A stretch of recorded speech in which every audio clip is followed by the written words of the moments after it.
Lydia Sherman. They called her the Derby Poisoner. Born in 1824 in New Jersey, Lydia Sherman was by all outward appearances a devoted wife and mother.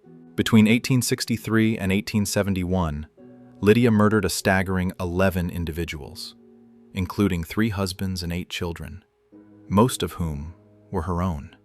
Her weapon of choice? Arsenic. Lydia used the poison to eliminate those closest to her, often under the guise of caretaking. In her first known murders, she poisoned her husband Edward and 3 of their children. Within days, all were dead. In her second marriage, her new husband and his 2 children were also fatally poisoned. A third husband, a policeman named Horatio Sherman, would be her final victim. He died in 1871, raising suspicions. Lydia fled the state, but was captured shortly after. During interrogation, she calmly confessed to multiple killings, describing her motivations as financial and sometimes simply tired of them. In her trial, the court was stunned by her candor. She was convicted and sentenced to life in prison. Lydia Sherman died in 1878, just 7 years into her sentence. She remains one of the earliest documented female serial killers in American history. Jane Toppin. They called her Jolly Jane. Born Honora Kelly in 1854 in Boston, Massachusetts, Jane Toppin was abandoned by her family and raised in an orphanage. She eventually trained as a nurse, gaining the trust of patients, colleagues, and employers.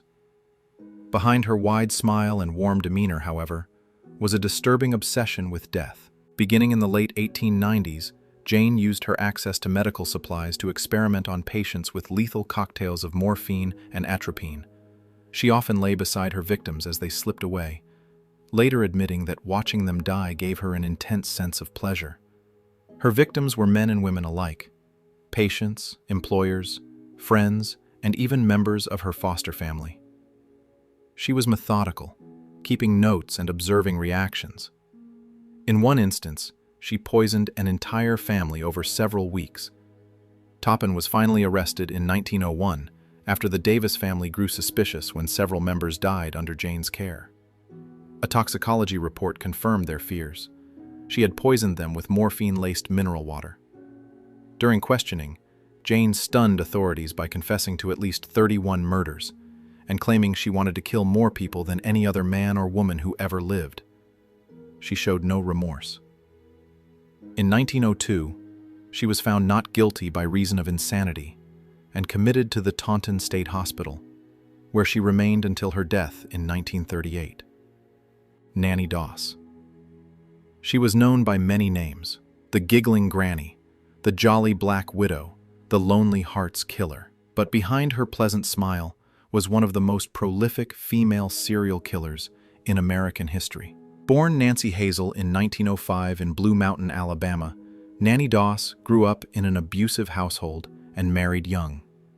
Over the next 3 decades, she left a trail of bodies across multiple states, murdering family members and romantic partners with a quiet, calculated consistency. Her pattern began with her own children and moved on to 4 husbands, each dying suddenly under mysterious circumstances. Nanny typically used poison, often mixed into meals or drinks. She was known to read romance novels and write to men through Lonely Hearts columns. Her victims were often suitors she met this way. What shocked investigators was how she masked her crimes with charm and laughter. She smiled through interrogations and chuckled during confessions, earning her the nickname the Giggling Granny. It wasn't until the suspicious death of her 5th husband, Samuel Doss of Oklahoma, that doctors discovered arsenic in his system.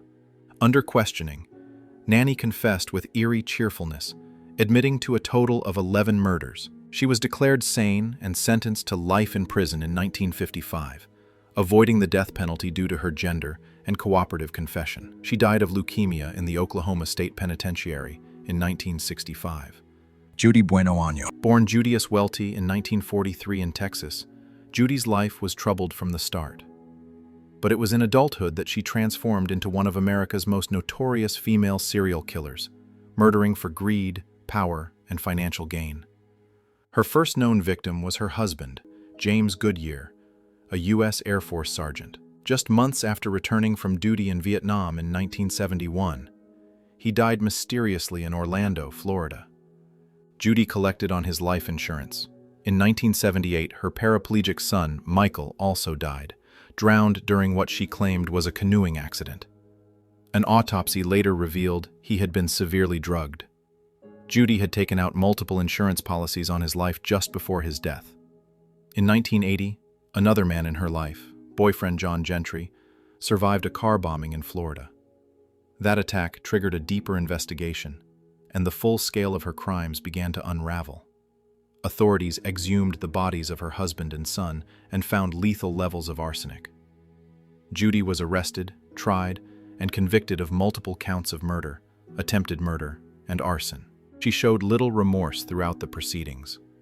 On March 30th, 1998, Judy Buenoano became the first woman executed in Florida since 1848, and the third woman executed in the U.S. since capital punishment was reinstated in 1976. Dorothea Puente. She ran a quiet boarding house in downtown Sacramento. She offered shelter, food, and companionship to the elderly and disabled. But behind that kind smile and grandmotherly demeanor, Dorothea Puente was running a house of horrors. Born in 1929 in Redlands, California, Puente lived a life marked by fraud, deception, and manipulation long before her killings began. A convicted felon with a history of theft and forgery, she reinvented herself in the 1980s as a kindly caretaker for the vulnerable, operating a boarding home for society's forgotten. But her true motive was profit. Between 1982 and 1988, Dorothea systematically drugged and murdered her tenants, most of them elderly, mentally ill, or disabled. She collected their social security checks and forged signatures, often continuing to receive payments long after her victims had vanished. When authorities began to question the disappearances of multiple boarders, they were initially met with charm and excuses. But in November 1988, police uncovered human remains buried in her backyard. 7 bodies in all, wrapped in bed linens and plastic. She fled to Los Angeles but was quickly apprehended after a tip from a man who recognized her from a news report. At trial, prosecutors presented a grim picture of financial exploitation turned deadly. Puente denied involvement in the murders, claiming the tenants had died of natural causes, but the jury convicted her on 3 counts of murder. She was sentenced to life without the possibility of parole in 1993. Dorothea Puente died in prison in 2011 at age 82. Her story stands as one of the most chilling examples of elder abuse turned serial murder, where trust was weaponized, and the very people who sought help were met with a fatal betrayal. Janine Jones.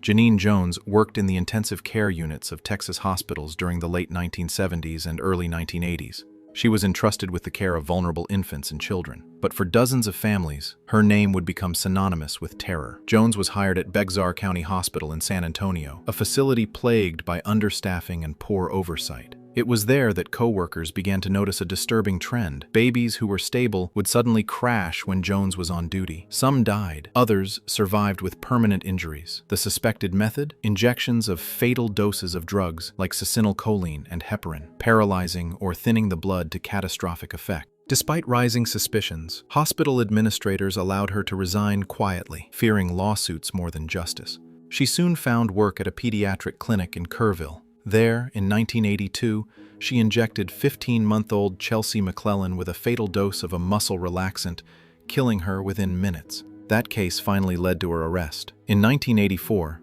Jones was convicted of murder and injury to a child and sentenced to 99 years in prison. Due to a Texas law designed to reduce prison overcrowding, she was slated for mandatory release in 2018, after serving only a fraction of her time. But before that could happen, prosecutors charged her with 5 additional murders, ensuring she would remain behind bars. In 2020, she pled guilty to the murder of an 11-month-old girl in a plea deal that added a life sentence and closed the door on any early release.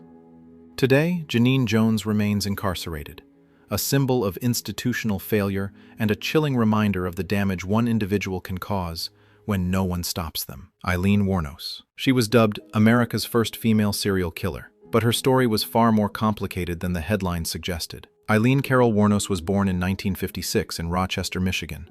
Abandoned by her parents and sexually abused as a child, she spent most of her youth in juvenile facilities. eventually turning to prostitution by her early teens. By the late 1980s, she was living in Florida, hitchhiking along highways, and working as a sex worker. Between December 1989 and November 1990, Wuornos shot and killed 7 men, all of them strangers she encountered while soliciting rides or services. Her victims were found in remote wooded areas, their cars abandoned, often with gunshot wounds to the torso or head. She claimed the killings were acts of self-defense, alleging that each man had assaulted or attempted to rape her. Law enforcement tracked her down through pawned items belonging to her victims. A crucial break came when her companion and former lover, Dorothea Moore, cooperated with investigators. In a series of recorded phone calls, Wuornos confessed. She was arrested in January 1991 and charged with multiple counts of murder. Though she initially pleaded not guilty, she later changed her plea to guilty in several cases and was sentenced to death. Her trial and eventual execution sparked intense public and media interest. Some saw her as a ruthless predator. Others viewed her as a tragic product of neglect, abuse, and systemic failure. On October 9, 2002, Aileen Wuornos was executed by lethal injection at Florida State Prison. Her final words were cryptic. Yes, I would just like to say I'm sailing with a rock, and I'll be back, like Independence Day, with Jesus. June 6, like the movie. Big mothership and all. I'll be back. Janie Lou Gibbs. She was a church-going woman, a Sunday school teacher, and a seemingly devoted wife and mother. But between 1966 and 1967, Janie Lou Gibbs poisoned 5 members of her own family, slowly and methodically. Born in 1932 in Georgia, Gibbs lived in the small town of Cordele, where she and her husband ran a modest restaurant. To those around her, she appeared kind, pious, and dedicated to her faith. But behind closed doors, she was feeding her loved ones meals laced with poison. Her murder spree began with her husband Marvin, who suddenly fell ill and died in August 1966. His death was ruled natural. Weeks later, her youngest son, Marvin Jr., also became mysteriously sick and died. The pattern continued as 2 more of her sons, Melvin and Robert, died one after another, each suffering from inexplicable symptoms. In December 1967, the final blow came when Janie's 11-month-old grandson Raymond died, shortly after being left in her care. Gibbs's motive? Life insurance. She collected payouts after each death and, in a disturbing twist, donated a portion of the money to her church. Authorities finally grew suspicious and ordered toxicology testing. The results revealed fatal levels of arsenic in the bodies. When confronted, Gibbs calmly confessed to the murders. She later claimed she believed they were better off dead. She was declared legally insane and unfit for trial. Sentenced to 5 life terms, she was committed to a mental health facility. Due to declining health, she was transferred to a nursing home in the early 2000s, where she died in 2010 at the age of 77. Christine Falling. She was just 17 years old when authorities began to notice the pattern. Babies and toddlers dying unexpectedly, always under her care. Born in 1963 in Perry, Florida, Christine Falling had a difficult and chaotic upbringing. She was developmentally delayed, prone to hallucinations, and bounced between foster homes and psychiatric facilities. By age 14, she was married to a 20-year-old man. The marriage lasted just 6 weeks. Over the next few years, Falling began working as a babysitter for neighbors and local families. But wherever she went, tragedy followed. Between 1980 and 1982, 5 children died while in her care, all under suspicious circumstances. The victims ranged in age from 2 months to 4 years old. Most were initially believed to have succumbed to natural causes, sudden infant death syndrome, viral infections, or unknown complications. But the number of fatalities surrounding one teenage girl couldn't be explained away. In 1982, following the death of a 10-week-old baby, investigators took a closer look. Under questioning, Christine confessed. She admitted to smothering the children, placing her hands or a blanket over their faces until they stopped breathing. Her reason? She said she heard voices telling her to kill and that she was trying to be a good girl. She eventually pled guilty to 3 counts of first-degree murder and was sentenced to life in prison, with the possibility of parole after 25 years. She remains incarcerated at Lowell Correctional Institution in Florida.